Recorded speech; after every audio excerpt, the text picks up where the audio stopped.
All right, welcome back to Problem Solver Politics. I am your host, Cardinellis, with Cody the Oracle. Hey, everybody. And Julián Castro, now that he's dropped out, he is officially hitching his horse to the Elizabeth Warren wagon. He has endorsed one Pocahontas. Now, I do not understand this at all, Cody, because 2 weeks ago, I could see this as a viable option. 3 weeks ago, actually, I shouldn't say 2 weeks ago.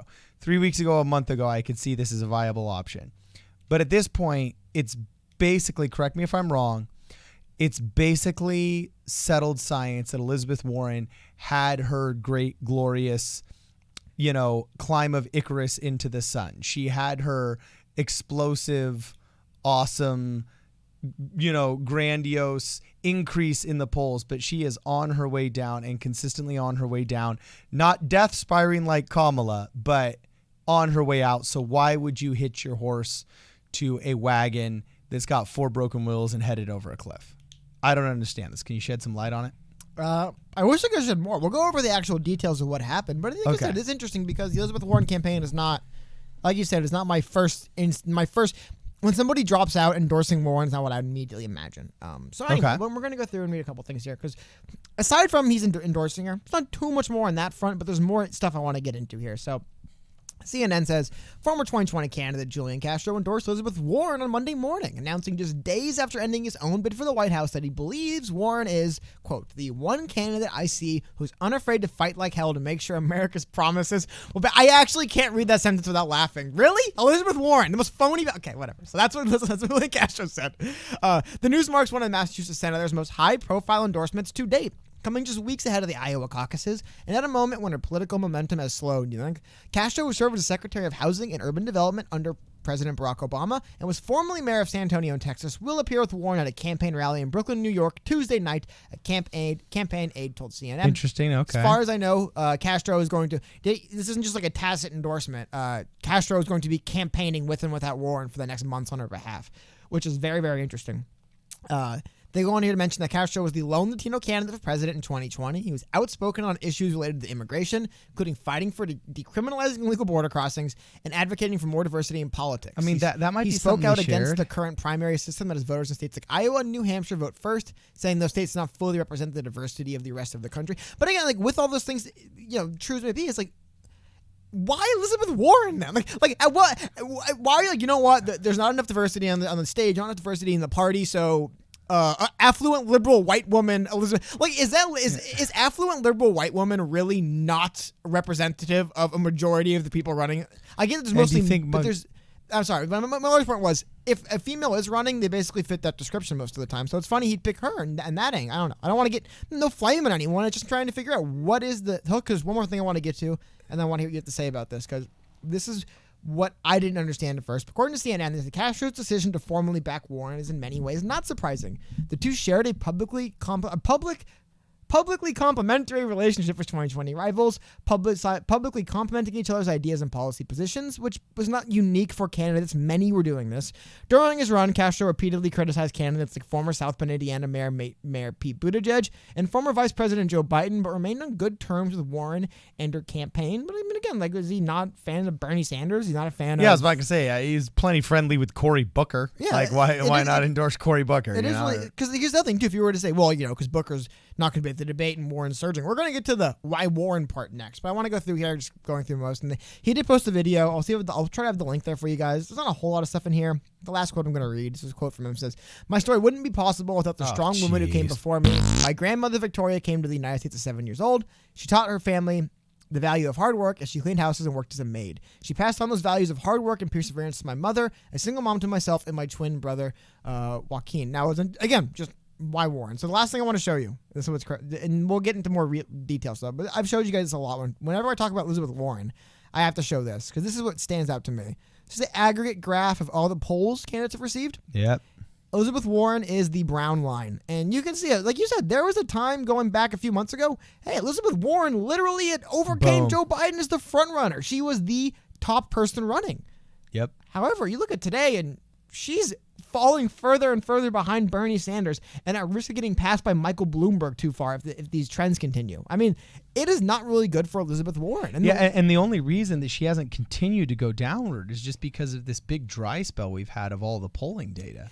Her polling data has been basically frozen in time for the past 3 weeks.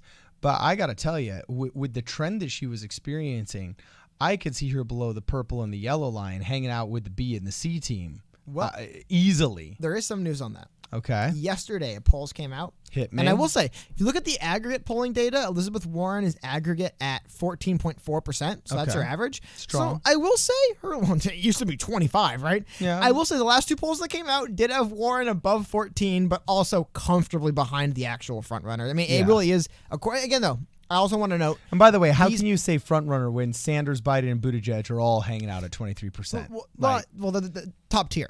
Yeah.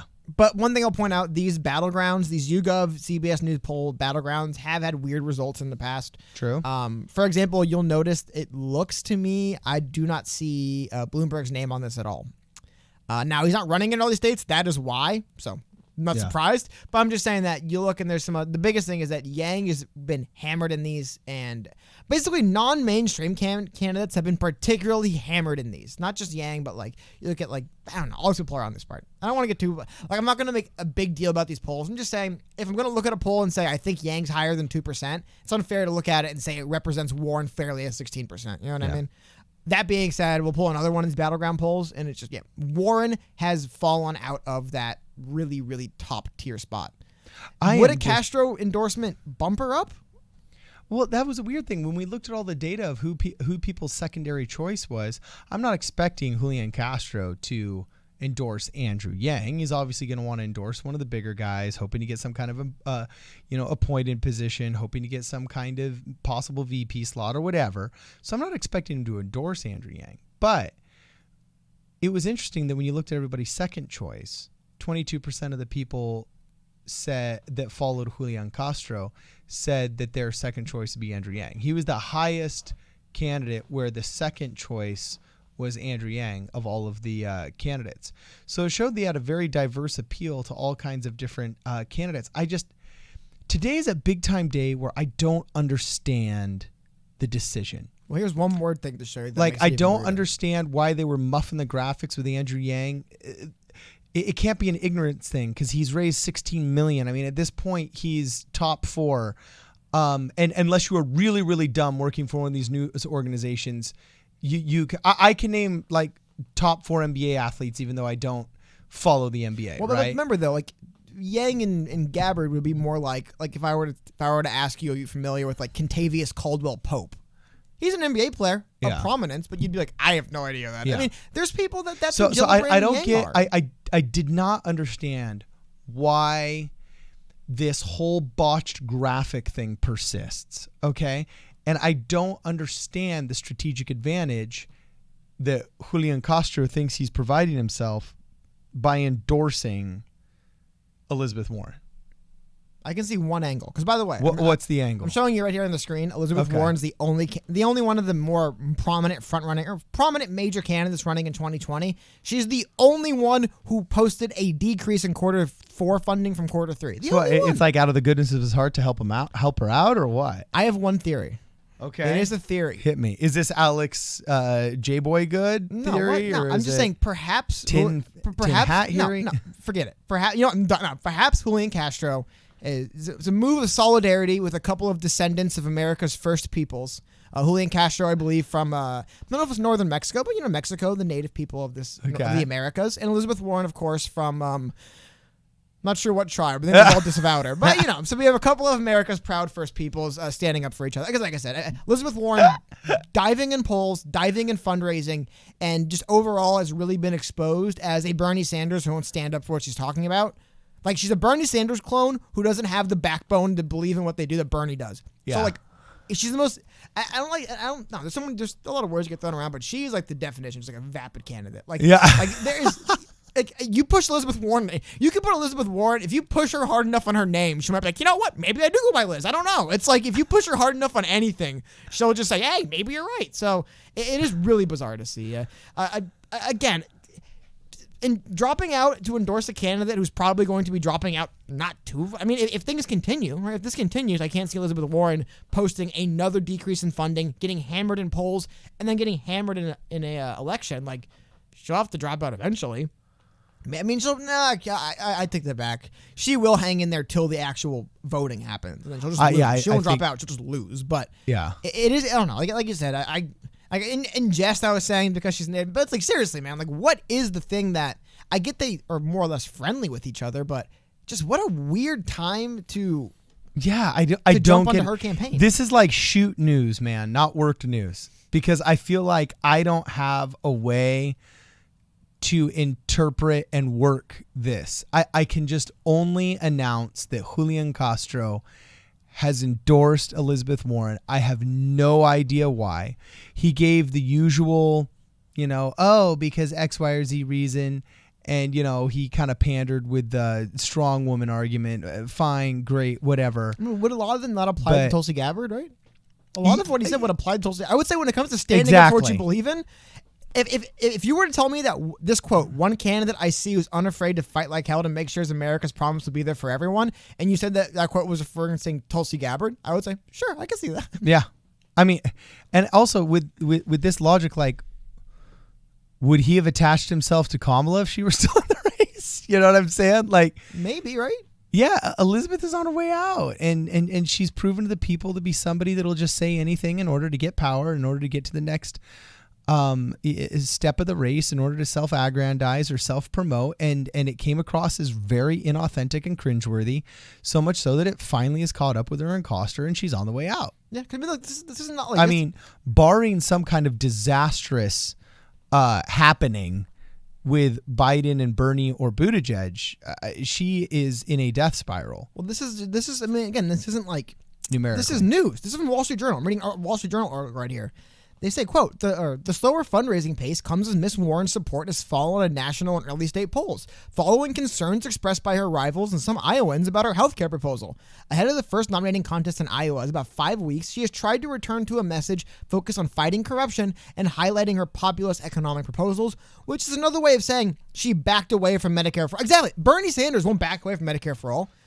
You know what I mean? If you interview him enough, he'll he say, ain't backing away, man. Yeah, but like, he'll go on the stage. He's gonna bury himself in a coffin that says Medicare for all in it, dude. I think that the best way to really kind of visualize it too is on the debate stage. They asked Elizabeth Warren, "Hey, people keep asking, will your Medicare for all plan raise middle class taxes?" And she kind of kept, "Well, costs will go down." And Bernie Sanders interrupted and said, "No, look, it will raise your taxes, but I believe your taxes will go up, but your healthcare costs will go down enough to balance out." Like Bernie Sanders had to step in and say, someone's got to say it. Yes, your taxes will go up. It will happen. However, we believe in the long run it'll work for people, which I don't necessarily always agree with, but at least he'll be honest and say, no, I will raise your taxes. There. Yeah, you know why?